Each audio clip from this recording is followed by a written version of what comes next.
नमस्कार।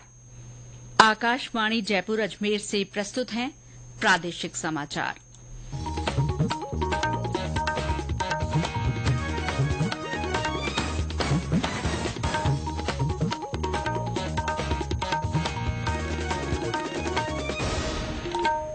मुख्य समाचार। मुख्यमंत्री भजनलाल शर्मा ने अपनी मंत्रिपरिषद का गठन किया। 12 कैबिनेट मंत्रियों, 5 राज्य मंत्रियों स्वतंत्र प्रभार और 5 राज्य मंत्रियों को पद और गोपनीयता की शपथ दिलाई गई। प्रधानमंत्री नरेंद्र मोदी कल आकाशवाणी के मन की बात कार्यक्रम में अपने विचार साझा करेंगे। राज्य के कार्यवाहक डीजीपी उत्कल रंजन साहू ने कहा, प्रदेश में महिलाओं के विरुद्ध अपराधों, गैंग वॉर और साइबर अपराधों की रोकथाम की दिशा में विशेष काम किया जाएगा। और राज्य के कई हिस्सों में तेज ठंड और कोहरे से जनजीवन प्रभावित।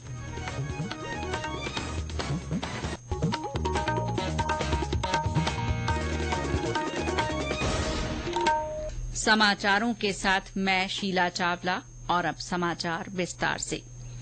मुख्यमंत्री भजनलाल शर्मा ने आज अपनी मंत्रिपरिषद का गठन कर लिया है।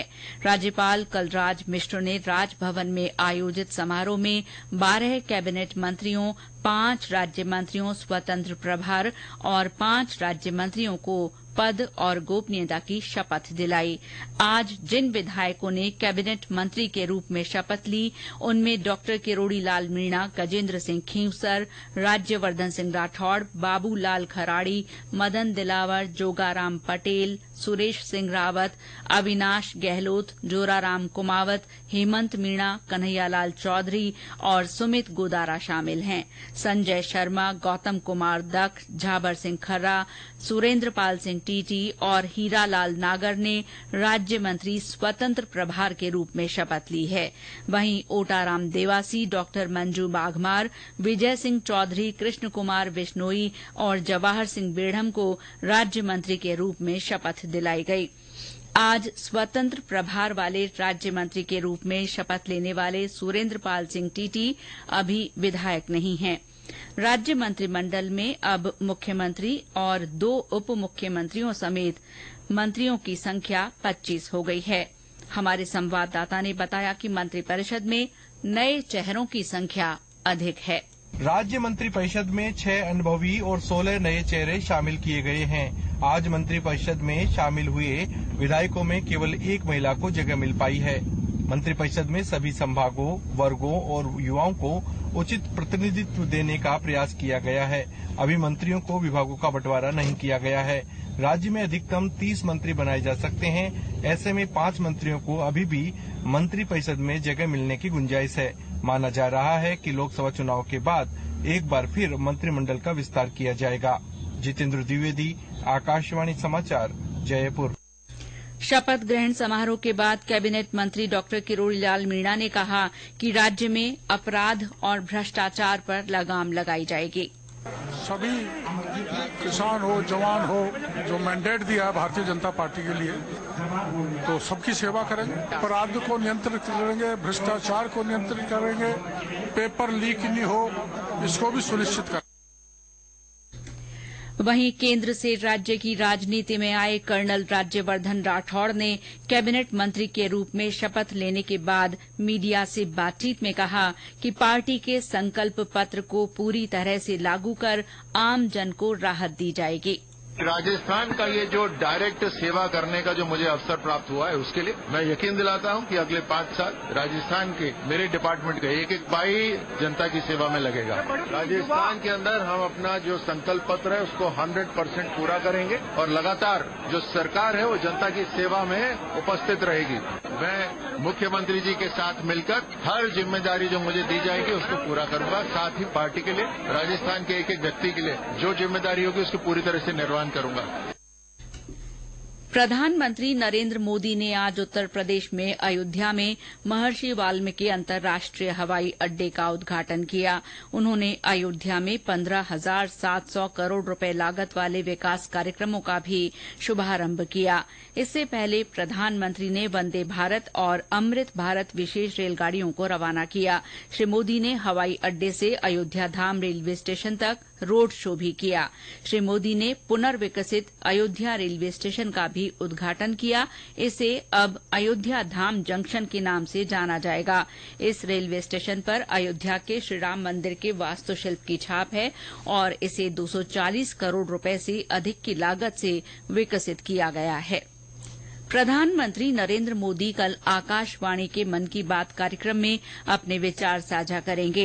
ये इस कार्यक्रम की 108वीं कड़ी होगी और इसका प्रसारण आकाशवाणी तथा दूरदर्शन के समूचे नेटवर्क पर सुबह 11 बजे से किया जाएगा। ये कार्यक्रम प्रधानमंत्री कार्यालय, सूचना और प्रसारण मंत्रालय तथा डीडी न्यूज के यूट्यूब चैनलों पर भी उपलब्ध होगा। कार्यक्रम को न्यूज ऑन एयर ऐप पर भी सुना जा सकता है। सूचना और प्रसारण मंत्री अनुराग ठाकुर ने आज नई दिल्ली में एक कार्यक्रम में वर्ष 2024 के भारत सरकार के आधिकारिक कैलेंडर को जारी किया। इस कैलेंडर में विभिन्न क्षेत्रों में मोदी सरकार की उपलब्धियों को दर्शाया गया है। इस अवसर पर श्री ठाकुर ने बुनियादी सुविधाओं के विकास, स्वास्थ्य, महिला सशक्तिकरण, अर्थव्यवस्था, खेल, शिक्षा, प्रौद्योगिकी विकास और अन्य क्षेत्रों में सरकार द्वारा किए गए कार्यों की जानकारी दी। उन्होंने कहा कि स्टार्टअप के क्षेत्र में भारत अब तीसरा सबसे बड़ा स्टार्टअप केंद्र बन गया है। ये समाचार आकाशवाणी जयपुर अजमेर से प्रसारित किए जा रहे हैं। केंद्रीय कानून मंत्री अर्जुन राम मेघवाल ने कहा है कि देश के विकास में राजस्थान की भागीदारी को सुनिश्चित करने के लिए प्रदेश की अर्थव्यवस्था को $350 मिलियन करने का लक्ष्य रखा गया है। ये लक्ष्य वर्तमान के लक्ष्य से दुगुना है। केंद्रीय मंत्री ने कहा कि पहली बार इकोनॉमी को संकल्प पत्र में शामिल किया गया है। उन्होंने कहा कि जैसे ही इकोनॉमी बढ़ेगी, रोजगार बढ़ेंगे। उन्होंने कहा कि प्रदेश में खनिजों का सर्वेक्षण गति नहीं पकड़ पाया है। केंद्रीय मंत्री ने कहा कि प्रदेश में क्रूड ऑयल भी है, प्राकृतिक गैस भी है, लिथियम और हीलियम भी हैं। इन सभी संभावनाओं को देखते हुए इन्हें इकोनॉमी से जोड़ा गया है। भारतीय पुलिस सेवा के वरिष्ठ अधिकारी उत्कल रंजन साहू ने आज जयपुर में पुलिस मुख्यालय में कार्यवाहक डीजीपी का कार्यभार संभाल लिया है।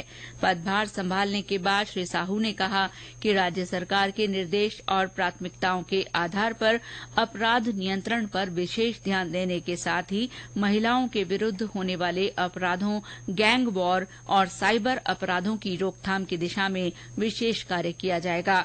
श्री साहू ने मीडिया को संबोधित करते हुए कहा कि वे पूरी टीम को साथ लेकर मेहनत करते हुए आमजन को राहत देने का प्रयास करेंगे। श्री साहू ने कहा कि अवैध मादक पदार्थों के खिलाफ पुलिस की कार्रवाई लगातार जारी है। पुलिस और आबकारी विभाग की ओर से अवैध शराब पर की जा रही कार्रवाई को आगे भी जारी रखा जाएगा।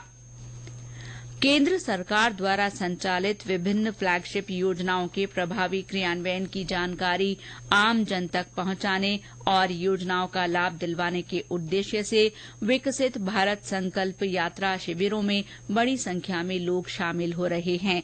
बूंदी जिले में केशोरायपाटन पंचायत समिति की ग्राम पंचायत आजंदा में आयोजित शिविर का लोकसभा अध्यक्ष ओम बिरला ने अवलोकन किया। इस अवसर पर उन्होंने कहा कि आर्थिक बदलाव से ही सामाजिक बदलाव आएगा।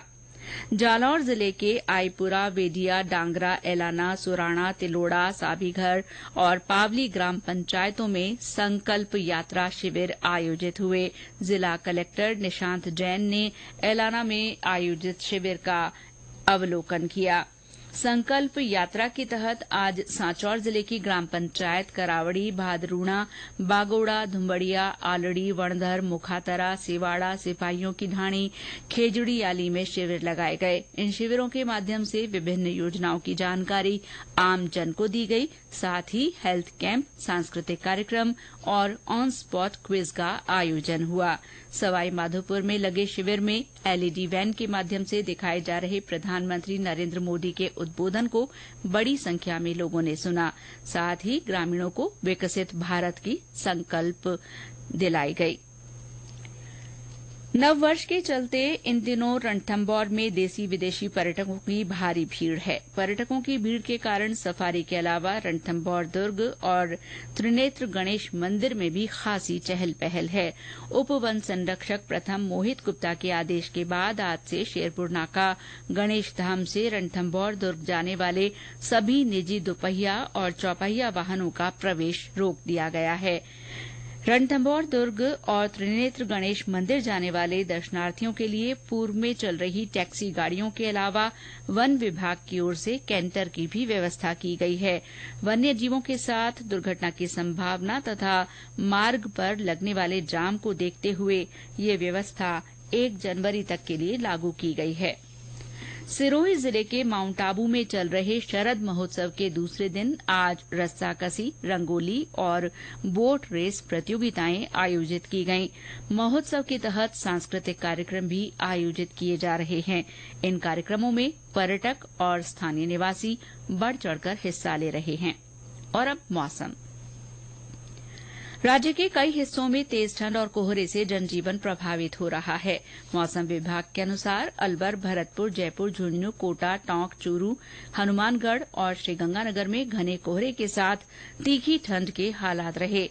आज सीकर में सबसे कम 6 डिग्री सेल्सियस तापमान रिकॉर्ड हुआ। पिलानी, जयपुर और चूरू में भी ठंड तेज रही और यहां पर भी न्यूनतम तापमान 8 डिग्री से नीचे आ गया। ज्यादातर स्थानों पर दिन में ठंडी हवा चलने से सर्दी बढ़ गई है। संगरिया में दिन में भी तापमान में गिरावट हुई और अधिकतम तापमान 11.4 डिग्री दर्ज हुआ। इस बीच मौसम विभाग ने कल भी अलवर, भरतपुर, दौसा, धौलपुर, जयपुर, झुंझुनू, करौली, कोटा, सवाईमाधोपुर, सीकर, टोंक, चूरू, हनुमानगढ़ और श्रीगंगानगर में घना कोहरा रहने की संभावना जताई है। और अब एक विशेष सूचना। क्षेत्रीय समाचार एकांश आकाशवाणी जयपुर, जिला अजमेर, जैसलमेर, प्रतापगढ़, पाली, अनूपगढ़, बालोतरा, ब्यावर, डीग, डीडवाना, कुचामन, दूदू, बहरोड़, खैरथल, तिजारा, नीमका थाना, फलौदी, सलूम्बर, सांचौर, शाहपुरा, जयपुर शहर और जयपुर ग्रामीण के लिए अंशकालिक संवाददाता पीटीसी के चयन हेतु योग्य उम्मीदवारों से आवेदन आमंत्रित करता है। आवेदन जमा कराने की आखिरी तारीख 20 जनवरी 2024 है। इच्छुक अभ्यर्थी www.newsonair.gov.in पर वैकेंसीज में जाकर आवेदन का प्रारूप प्राप्त कर सकते हैं। अधिक विवरण के लिए वेबसाइट पर पीटीसी गाइडलाइंस अवश्य देखें। पहले आवेदन कर चुके आवेदकों को फिर से आवेदन की आवश्यकता नहीं है। और अंत में मुख्य समाचार एक बार फिर। मुख्यमंत्री भजनलाल शर्मा ने अपनी मंत्रिपरिषद का गठन कर दिया है। आज 12 कैबिनेट मंत्रियों, 5 राज्य मंत्रियों स्वतंत्र प्रभार और 5 राज्य मंत्रियों को पद और गोपनीयता की शपथ दिलाई गई। प्रधानमंत्री नरेंद्र मोदी कल आकाशवाणी के मन की बात कार्यक्रम में अपने विचार साझा करेंगे। और राज्य के कई हिस्सों में तेज ठंड और कोहरे से जनजीवन प्रभावित हो रहा है। इसके साथ ही प्रादेशिक समाचार बुलेटिन समाप्त हुआ। नमस्कार।